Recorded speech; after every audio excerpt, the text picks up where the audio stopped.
Talvez você tenha feito constantemente estas perguntas. Onde posso encontrar refúgio num mundo cheio de conflitos? Ou, como e onde posso encontrar força para vencer nesse mundo que oferece tantas derrotas? Acompanhe agora com o pastor Edson Bruno mais um programa Encontro com a Palavra.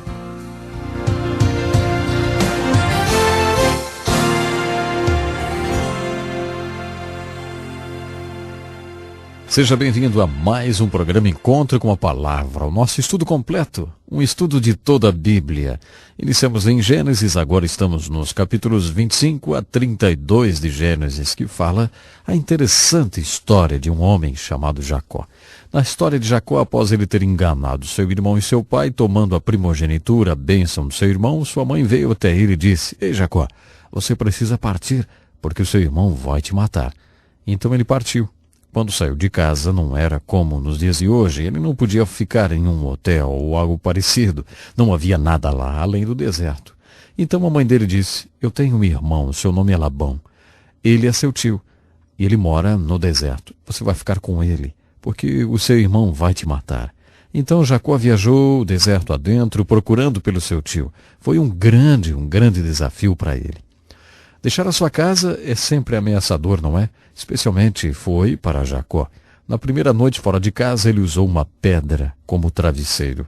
Naquela noite, ele teve uma experiência espiritual. Ele teve um sonho no qual havia uma escada e que os anjos a estavam usando para descer e subir até o céu. Nesse sonho, Deus aparece a ele e faz com ele o mesmo pacto que fez com Abraão.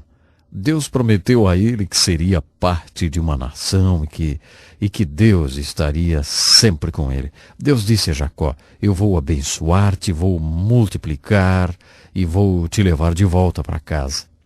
Em resposta a esse sonho, Jacó ficou apavorado e disse: "Certamente Deus esteve aqui e eu não soube disso." Nessa conjuntura toda, Jacó ainda estava no jardim de infância da escola de sua fé. Jacó disse: "Deus, se é realmente verdade que tu estás comigo e vais me levar para casa, eu quero que tu saibas que, se me abençoares, eu vou dar de volta 10% do que eu ganhar. De tudo que eu ganhar, 10% é teu." Depois daquele sonho, foi a primeira vez que Jacó olhou para cima.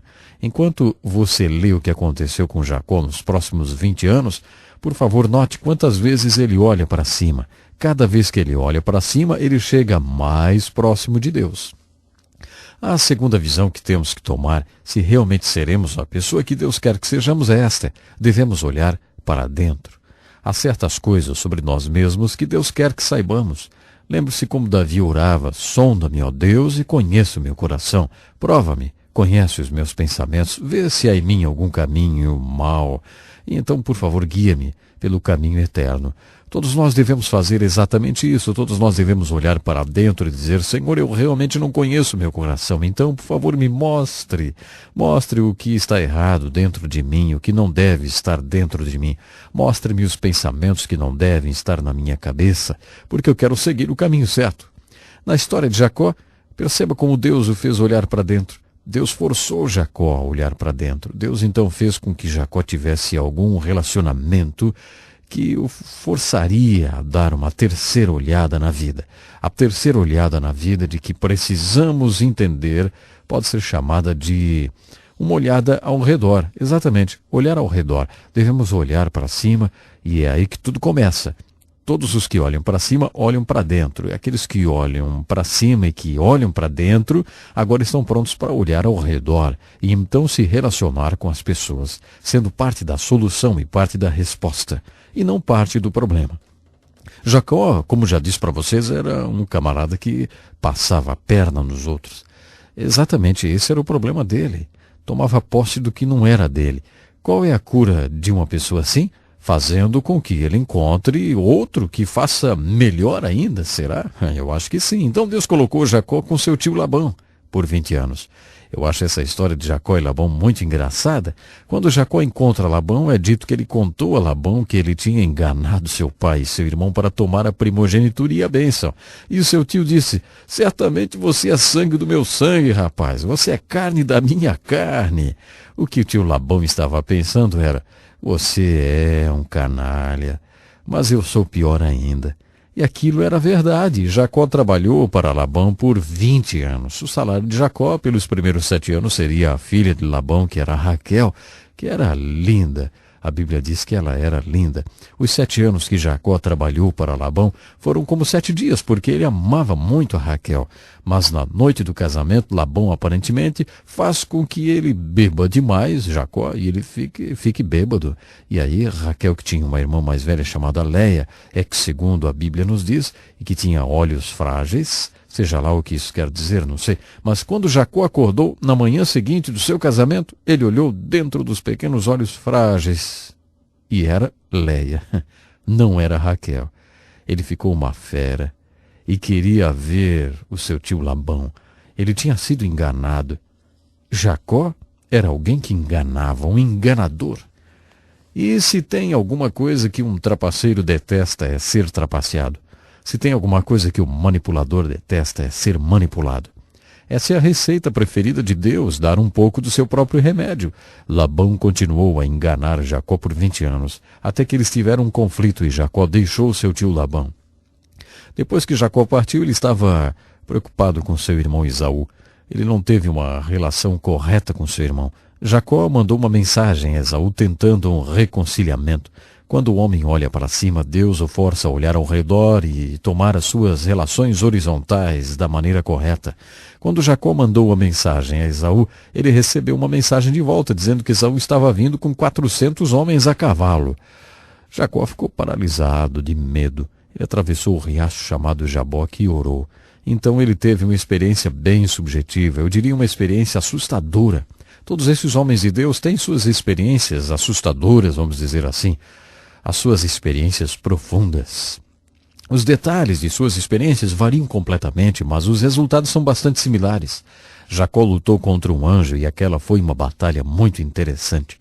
Quando tudo começou, o agressor era o mesmo com quem Jacó estava lutando. Quando Deus viu que o anjo não prevalecia contra Jacó, o que significava que Deus não conseguia quebrar Jacó, Deus deslocou a juntura da coxa de Jacó.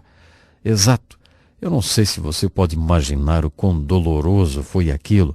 Foi assim que Deus quebrou Jacó, deslocando a sua coxa. Então, sendo assim, as posições se inverteram. Jacó se tornou o agressor da batalha. Jacó estava nas mãos daquele com o qual ele estava lutando. Aquele com quem ele estava lutando disse, o dia já rompeu, deixe-me ir. Mas Jacó disse, não, eu não te deixarei ir se tu não me abençoares. O anjo perguntou, qual é o seu nome? E o homem disse, meu nome é Jacó. É enganador. Então Jacó virou para o anjo e perguntou, qual é o teu nome? E o anjo disse, por que você está perguntando meu nome? Eu conheço um pastor que quando ainda jovem foi parado por um policial. Quando o policial perguntou o nome dele, ele replicou, e qual é o teu? O jovem apanhou ali mesmo. O policial estava simplesmente fazendo o que alguém deveria ter feito por ele em casa. Ele não disse, obrigado, eu precisava dessa. Pois é, não vou dizer o que ele disse, mas vou dizer uma coisa, ele não perguntou o nome do policial outra vez. Seria muito arrogante perguntar a alguém em autoridade quando ele pergunta qual é o seu nome e dizer qual é o teu. Jacó estava lutando com o mensageiro de Deus quando Deus perguntou qual é o teu nome. Deus estava tentando fazer com que Jacó olhasse para dentro dele e percebesse qual era o nome dele e confessasse que ele era realmente um enganador, como o nome dele sugeria e significava. Jacó confessou isso quando ele respondeu, o meu nome é Jacó, ou seja, enganador. O que devemos tirar de importante daquela batalha é que quando a batalha começou, Deus não prevaleceu contra Jacó, mas Deus prevaleceu quando ele quebrou Jacó. No meio da batalha, Deus disse a Jacó, eu vou mudar o seu nome será Israel. Foi aí que o povo de Israel ganhou o seu nome. O nome de Israel significa lutador. E naquele dia, o anjo disse, seu nome não vai ser mais Jacó, será Israel. Jacó era manipulador, enganador, mas especificamente ele era um lutador. Ele deu a esse povo especial o seu nome. Abraão era o pai desse povo, o povo de Deus, e Jacó contribuiu com o nome, Israel.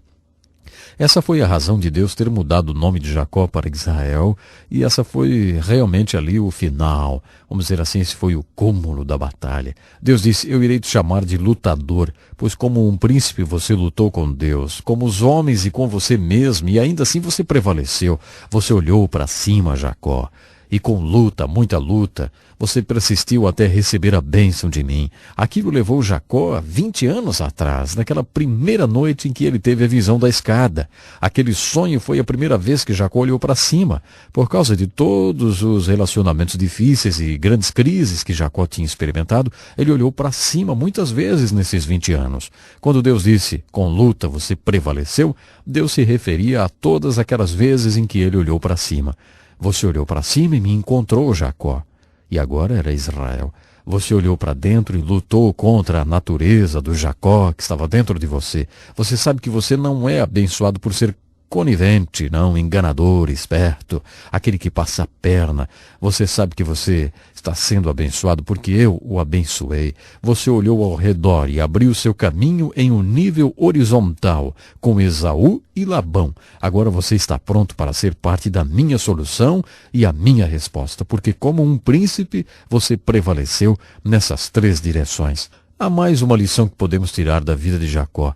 Eu a chamo de bênção da coroa defeituosa, porque Jacó era um camarada que passava a perna nos outros, enganava, era um enganador, e Deus não poderia abençoá-lo até que ele estivesse quebrado.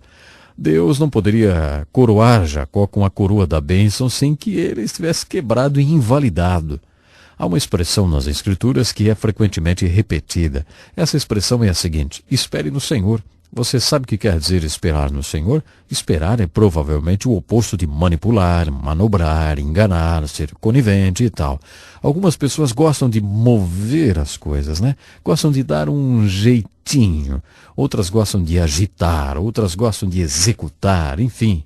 Eles saem todos os dias e fazem as coisas acontecerem. Esse é o tipo de homem que Jacó era. Bom, esse é todo o tempo que nós temos hoje, mas antes do nosso próximo encontro, leia o resto do livro de Gênesis, leia sobre a vida de José, capítulos 37 a 50. Deixa eu lhe fazer uma pergunta. Deus já o levou para o seu jaboque pessoal e o debilitou para que dessa forma você pudesse ser coroado com bênçãos? Às vezes ele tem que nos quebrar antes de nos abençoar. Nós devemos, assim como Jacó, aprender que a nossa única esperança existe pela graça de Deus para conosco, e não porque nós a merecemos ou porque podemos agarrá-la, tomar posse, não. Essa é uma das mensagens do livro de Gênesis que aprendemos com a vida de Jacó. Se você quer conhecer a Deus pessoalmente, por favor, entre em contato conosco. Temos algo para você. O tempo de hoje já se foi, então até o nosso próximo programa. Que lição importantíssima. Obrigado, pastor Edson Bruno. Prezado ouvinte, coloque em prática o que você ouviu aqui. Sem dúvida, sua vida será grandemente abençoada. Este é um estudo escrito pelo Dr. Dick Woodward, na voz em prática o que você ouviu aqui. Sem dúvida, sua vida será grandemente abençoada. Este é um estudo escrito pelo Dr. Dick Woodward, na voz do pastor Edson Bruno. Escreva-nos e solicite o material. Nosso endereço é Encontro com a Palavra, Caixa Postal 2011, CEP 89201-970, Joinville, Santa Catarina. Até o nosso próximo encontro com a Palavra.